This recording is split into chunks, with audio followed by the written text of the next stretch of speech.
El terror analógico es un subgénero de terror que se concentra alrededor de una estética, más que nada el estilo retro de los medios de comunicación, ya sea a través de formatos VHS o transmisiones de televisión antiguas. Este subgénero ha estado presente durante ya bastantísimo tiempo, pero recientemente ha ganado una enorme popularidad en internet gracias a diferentes series independientes que agarraron este concepto para construir sus narrativas. Una de las más destacadas es The Walton Files. Hablar de The Walton Files es un verdadero desmadre. Hay videos de horas y horas debatiendo sobre la línea del tiempo de los hechos y en general intentando organizar todo lo que ocurre en la serie, siendo que las pistas se nos van mostrando de manera desordenada, dejando un gran espacio al espectador para interpretar y acomodar el rompecabezas. Precisamente porque ya existen muchísimos videos sobre la historia general, en este video me concentraré en analizar el capítulo 5, Faces of Grief o Caras del Duelo, al igual que en plantear cientas preguntas y posibles teorías sobre aspectos que quedan a discusión durante este episodio. Antes de iniciar, quiero dar un agradecimiento especial por este video a Ramarts Official, quien fue el que me dio la idea original de analizar esta serie, y también a mi novia, quien me ayudó a organizar varios hechos de la cronología y a entender aspectos del trasfondo que se me complicaban. Ahora sí, una vez dicho todo esto, iniciemos con el video. El quinto capítulo se concentrará en abordar principalmente el duelo de la familia Walton, iniciando el 7 de mayo de 1974 con el funeral de Ed y Molly, los hijos de la familia que fallecieron en aquel trágico accidente automovilístico provocado por culpa del alcoholismo de Félix. Aquí lo verdaderamente relevante es la cita bíblica que recita el padre durante la ceremonia, Corintios 15, 42, 44. Esta cita bíblica, que es aquello con lo que abre formalmente el capítulo, se centra alrededor del concepto de la trascendencia. Esto es muy importante porque nos ayuda a entender la mentalidad de Bon, el espíritu o entidad maligna que habita dentro de la liebre animatrónica llamada Bon, y lo que intenta lograr a través de los diferentes asesinatos que ejecuta a lo largo de toda la serie. El pasaje bíblico sostiene que el cuerpo actual se desgasta y muere, corrupción, pero el nuevo cuerpo nunca más sufrirá daño ni muerte, incorrupción. Pasamos de un estado frágil y limitado por el pecado y la muerte, debilidad y deshonra, a uno lleno de poder y gloria. El cuerpo físico que muere es como una semilla que se planta, y Dios da vida a un nuevo cuerpo adaptado para el cielo, un cuerpo espiritual. Bon, a lo largo de la serie, hace una diferenciación constante entre este cuerpo físico imperfecto y el cuerpo espiritual. Lo desgarrador es la forma en que distorsiona esta doctrina. Él forza esa trascendencia atando los espíritus de las personas que asesina a un recipiente terrenal, siendo esto los animatrónicos del restaurante Bon's Burgers. Bon habla precisamente sobre cómo él intenta arreglar a los demás, transformándolos en algo incorruptible, perfecto y hermoso, porque como dice él mismo de manera fría y calculadora, no puedes hacer un omelette sin romper un par de huevos. Pero hablaremos a fondo sobre la verdadera naturaleza de Bon más adelante. La protagonista central de este capítulo será Rose. El video se enfoca en cómo ella aborda el desgarrador proceso del duelo tras la pérdida de sus hijos. Hablar del duelo es uno de los temas más complejos de la psicología humana, principalmente por la enorme diversidad de teorías y autores que debaten sobre cuál es la forma o el camino correcto para abordar este proceso tan difícil. Rose, para poder sobrellevar esta realidad aplastante, decide crear un cortometraje casero titulado Caras del Duelo. En esta grabación utiliza figuras de porcelana y narra de forma alegórica lo sucedido con el accidente. Ella se representa a sí misma como una oveja, una clara premonición del animatrónico Shah, dentro del cual terminará atrapada en el futuro. En estos cortos, ella representa a Félix como el lobo irresponsable que le arrebató a sus hijos. A partir de aquí, los diferentes puntos de la historia se irán estructurando a través de las famosas etapas del duelo. Cabe aclarar que una de las características fundamentales de estas etapas es que no funcionan como la mayoría de la gente piensa. Se nos ha vendido erróneamente la idea de que el duelo viene en un formato lineal y ordenado, como si fuera una lista de tareas que se tiene que cumplir paso a paso. Diversos tanatólogos y psicólogos han mencionado que, si bien las etapas sirven como marco de referencia, los procesos emocionales por los que pasa una persona ante una pérdida no son cronológicos, son un conjunto de respuestas psicológicas complejas que funcionan más más como una espiral o un círculo. La persona puede oscilar entre varias etapas de manera repetida, avanzar, retroceder sin seguir un orden específico o directamente puede no presentar algunas de ellas. Esta naturaleza caótica es algo que me encanta de cómo lo aborda The Walton Files. Si bien el capítulo nos presenta primero la etapa de negación, si ordenamos los hechos cronológicamente, la etapa de depresión ocurre antes, ubicándose durante el descubrimiento del accidente en la estación de policía el 5 de mayo. Sin embargo, analicemos las etapas en el orden narrativo que nos propone el capítulo. La primera etapa, negación. Durante esta etapa, la obra de Porcelana de Rose se concentra en transmitir lo irreal que le parece la idea de que sus hijos ya no estén con ella. Se pregunta obsesivamente si existe una forma de recuperarlos, creyendo ver sus figuras en las habitaciones oscuras que alguna vez le pertenecieron. Desde un enfoque psicológico, durante la negación, la persona experimenta una incapacidad temporal para integrar que la pérdida es definitiva. Se genera una lucha interna violenta entre la información racional, ella sabe conscientemente que sus hijos han muerto, y el modelo automático de la rutina diaria. Deberían estar aquí en su cuarto. Por eso Rose se plantea si existe alguna manera de revertir el tiempo. Súmale a eso la falta de cuerpo en los ataúdes, dificultando mucho más esta etapa.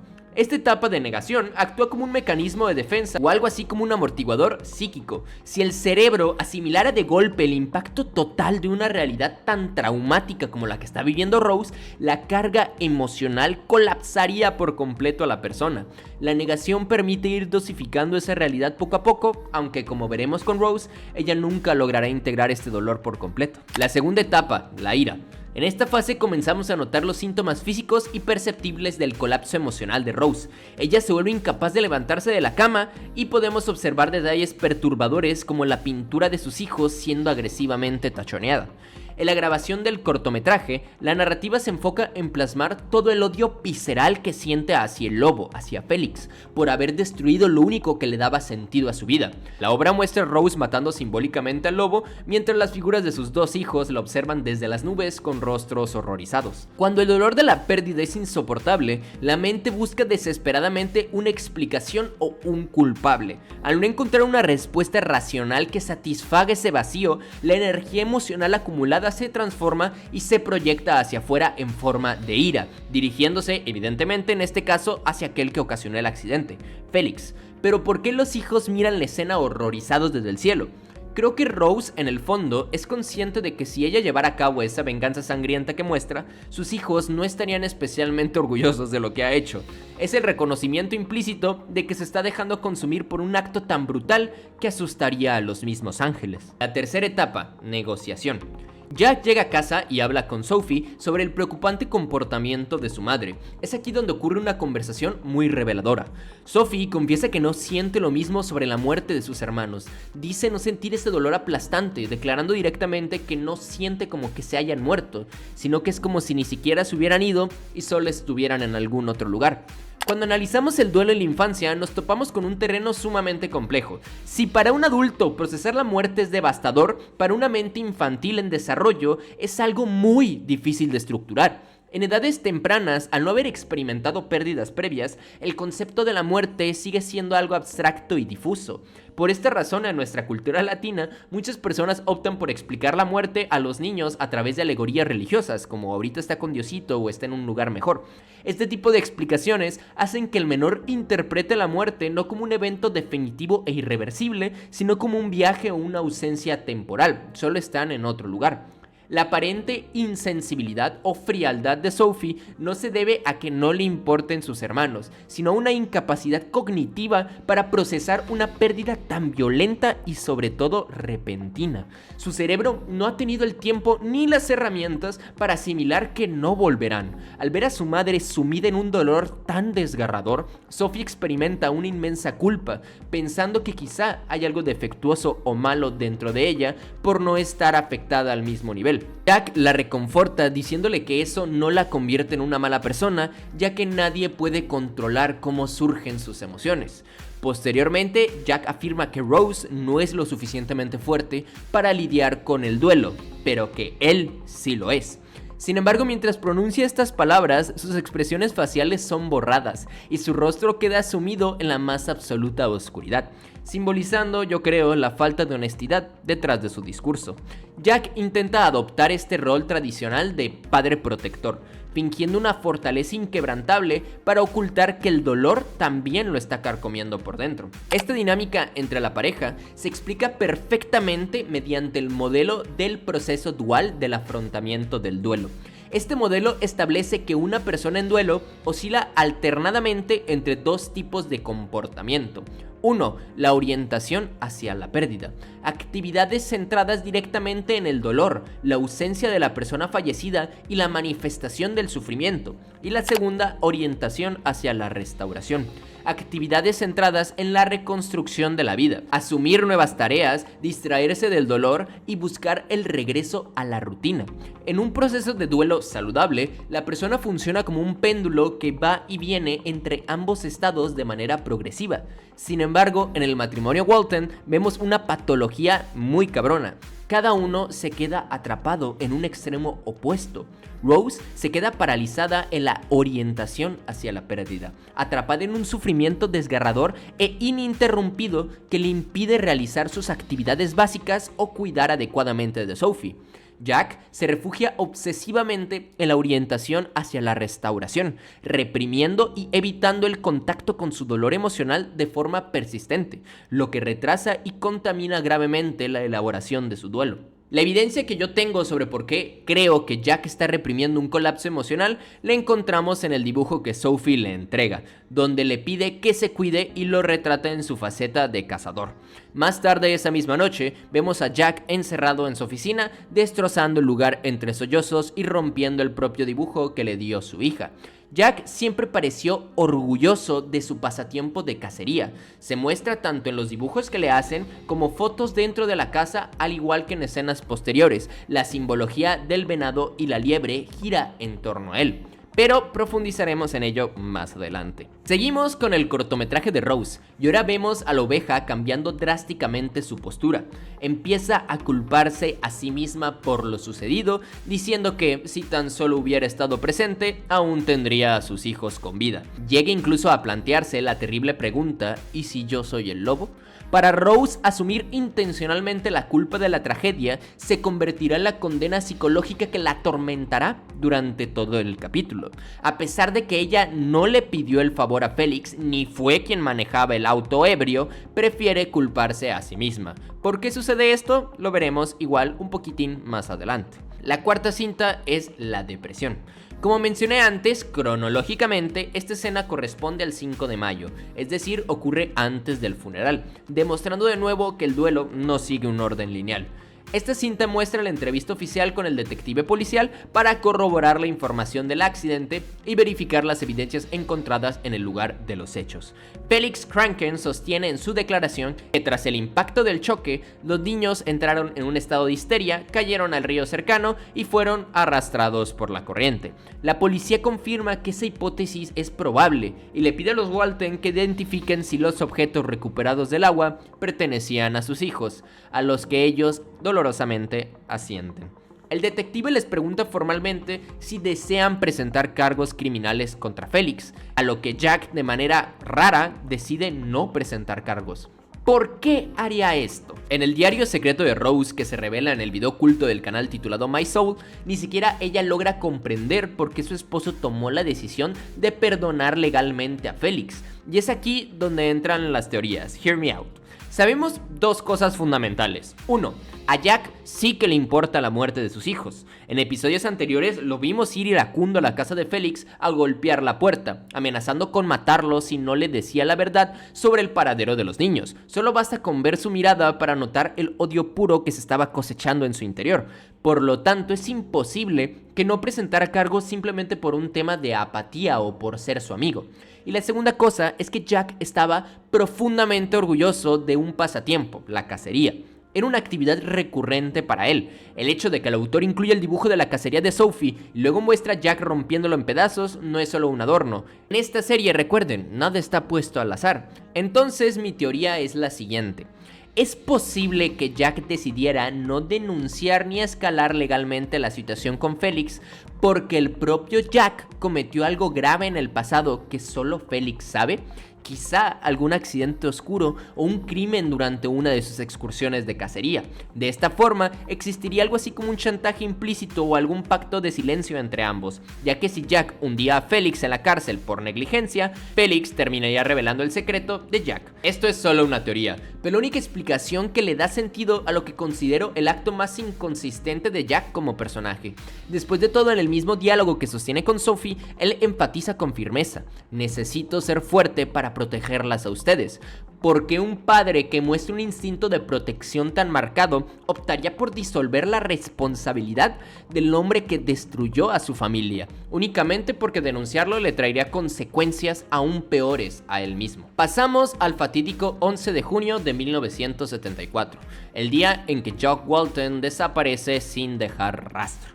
Vemos a Jack entrar con normalidad a la habitación de Ed y Molly para darle los buenos días. Una conmovedora muestra de negación o quizás simplemente un hábito que ha tomado, para luego ir con Sophie, desearle un buen día y entregarle su oso de peluche a modo de despedida. En su espejo se observa un post-it pegado con la frase "todo está bien", junto a un dibujo de él sosteniendo otra vez su rifle de caza. Les digo, aquí hay algo raro, hay mucho énfasis en ello. Jack se despide de Rose diciendo que saldrá para ocuparse de algo pequeño, pero Rose le ruega que no se vaya. Aquí me surgen preguntas inevitables. ¿A qué se refiere exactamente con algo pequeño? ¿Por qué lo mantiene en secreto sin dar detalles? Le habría sido muy fácil excusarse diciendo que iba a revisar un asunto del trabajo, pero decide ocultar su destino. He leído teorías en internet que sugieren que Jack tenía la intención planificada de no regresar, pero esa idea no me termina de hacer sentido si analizamos el tono de su voz, la naturaleza de los diálogos y la rutina obsesiva que estaba ejecutando para intentar devolverle la estabilidad a su hogar. ¿Por qué alguien que habla constantemente sobre la importancia de superar el dolor y recuperar la normalidad elegiría quitarse la vida o desaparecer voluntariamente ese mismo día? Si retrocedemos al capítulo 1, en la cinta que los personajes animados ven durante la pijamada, se escucha una voz distorsionada que se da a entender que pertenece a Jack, rogando desesperadamente: déjame salir de aquí. ¿Acaso Jack estuvo atrapado en algún lugar físico o metafísico hasta su muerte? ¿Sigue encerrado en alguna parte? Más adelante abordaremos la famosa teoría de que Jack y Bond son la misma entidad, un concepto con el que la verdad tengo sentimientos encontrados. Pero bueno, Rose se queda esperando en la puerta de la casa a que su esposo regrese, pero Jack jamás vuelve.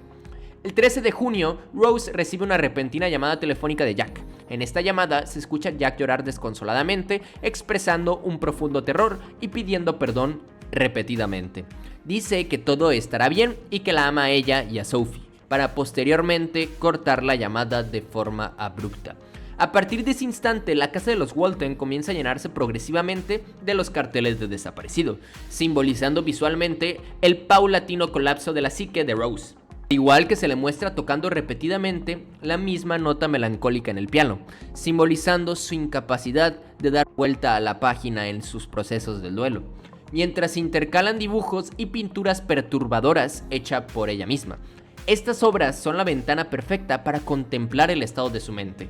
De hecho, en el video oculto My Soul, Rose confiesa sentirse carcomida por la culpa por no haber sido capaz de detener a Jack antes de que saliera por la puerta aquel día. Pasa el tiempo y en una escena posterior, Rose entra al cuarto de Sophie para comprobar si está dormida. Creyendo que la niña descansa, Rose rompe en llanto y comienza a pedirle perdón en susurros, declarando que ella fue la verdadera asesina de Jack, Ed y Molly por no haber sido capaz de mantenerlos a salvo. Expresa un deseo desesperado por sentirse viva de nuevo y porque Sophie reciba la felicidad que merece, pidiendo perdón por ser una mala madre. Sin embargo, Sophie estaba despierta, escuchando toda la dolorosa confesión. Repentinamente suena el teléfono. Es la hermana de Rose ofreciéndose a cuidar a Sophie durante un tiempo y a brindarles apoyo. Rose reacciona con un estallido de ira irrazonable, azota el teléfono y destruye violentamente la escenografía de su cortometraje de porcelana. En un plano simbólico aterrador, la figura de la oveja que la representa termina perdiendo partes de su cuerpo, la cabeza y las extremidades, exactamente de la misma forma en que sabemos que Rose morirá más adelante a manos de Bond. También destruye la figura que representa a sus hijos y todo el escenario que había construido. Este es el punto de no retorno.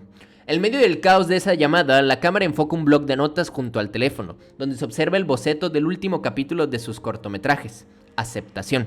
Sin embargo, la palabra se encuentra profundamente tachoneada con rabia, demostrando que ella es completamente incapaz de alcanzar la paz o cerrar su duelo. Llegamos al 17 de julio. Rose se encuentra dentro del restaurante Bond's Burgers observando fijamente el espectáculo de los animatrónicos. Sin embargo, ella ya no tiene permitido estar en el establecimiento, ya que ha estado acudiendo obsesivamente durante toda la semana, creando altercados al punto de que Chris le advierte de que Felix está considerando tramitar una orden de restricción en su contra. Rose siente que el mundo le ha arrebatado todo y la ha abandonado a su suerte, confesando que ya no sabe qué hacer con Sophie, pues siente que solo la lastima y la aleja de su lado. Chris le muestra un gesto de compasión, diciéndole que necesita ayuda profesional y que no tiene por qué cargar con semejante peso ella sola.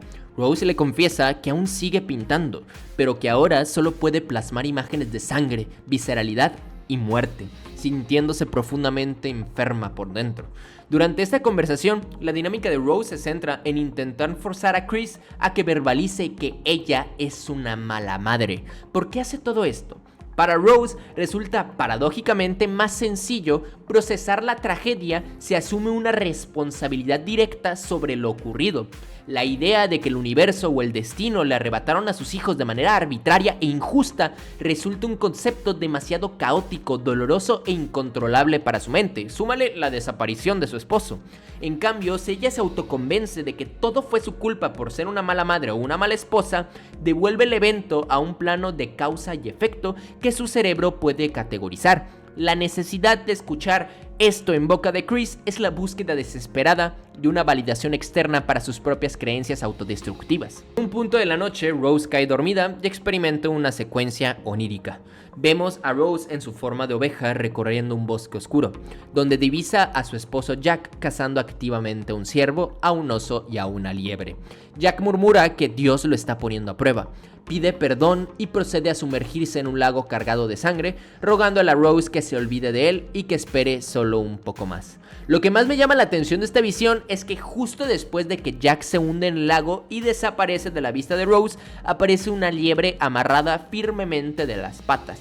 Esta imagen simbólica es la clave absoluta para entender el clímax del capítulo, así que recuérdenla bien. El 19 de julio, Rose sale de su habitación y descubre a Sophie viendo la cinta de video de la boda de sus padres. Es necesario remarcar un dato aterrador. Rose y Jack se casaron un 19 de julio, el mismo día en que, años después, Rose perdería la vida. De hecho, Bond utilizará este hecho del aniversario de bodas como un señuelo para traerla al restaurante. Rose se enfurece al ver a Sophie consumiendo ese video, recriminándole que no debería de estarlo viendo. Sophie, manteniendo la postura, le responde que quiere seguir viéndolas, argumentando que esas cintas son lo único que le queda para recordar a su familia y que siente que ya no le queda nada más en la vida, estando completamente sola.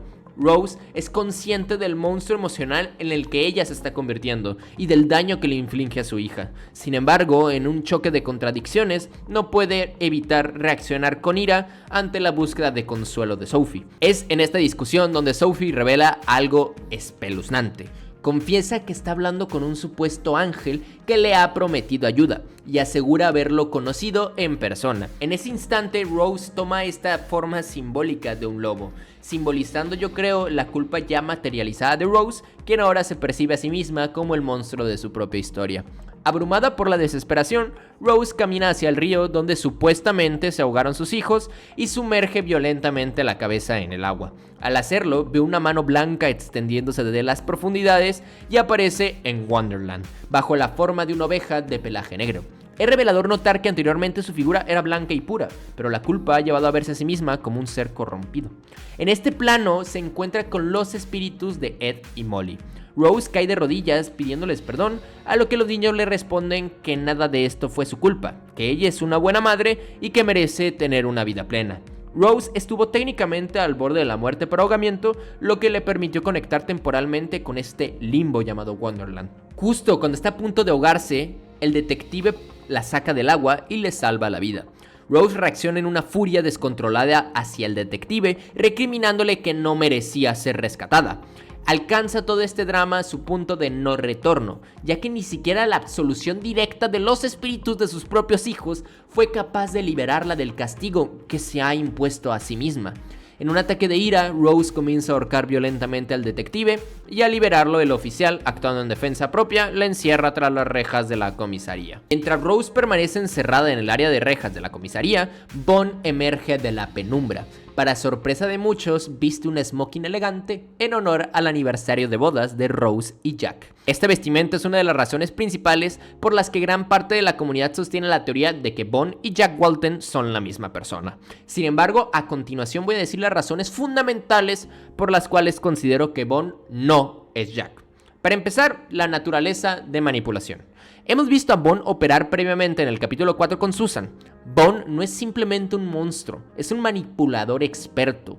Busca convencer de forma retorcida a sus víctimas de que las está salvando o arreglando. Bond no solo busca destruir la carne, sino que necesita que el espíritu de la víctima se aferre voluntariamente a la estructura del animatrónico. Y la única forma de lograr semejante sometimiento es mediante un quiebre psicológico producido por la manipulación. Les hace creer que de verdad los está arreglando. El segundo punto, el trabajo de reconocimiento. En planos anteriores, oculto minuciosamente entre las sombras de la casa, vemos a Bond observando fijamente a Rose y Sophie en su vida. Estaba recolectando información vital sobre el estado mental de la familia para más adelante usarla como armamento contra la mente vulnerable de Rose. Si Bond fuera realmente Jack, ¿por qué necesitaría espiar a su propia esposa e hija para conocer sus traumas? ¿Por qué se le presentaría a Sophie bajo la fachada engañosa de un ángel? Tercero, el simbolismo del liebre. La figura que guía a Rose hacia la trampa en el restaurante es una liebre. Jack está asociado directamente con este animal a lo largo de toda la obra, del mismo modo que Rose es representada por la oveja. Sin embargo, en la visión del bosque, la liebre que representaba a Jack aparecía atada de las patas, herida e incapaz de moverse. En cambio, la liebre que guía a Rose al restaurante está completamente libre y sin rastros de daño. Interpreto este detalle simbólico como la prueba de que lo que sea que está guiando a Rose intenta hacerse pasar por Jack, pero no es Jack.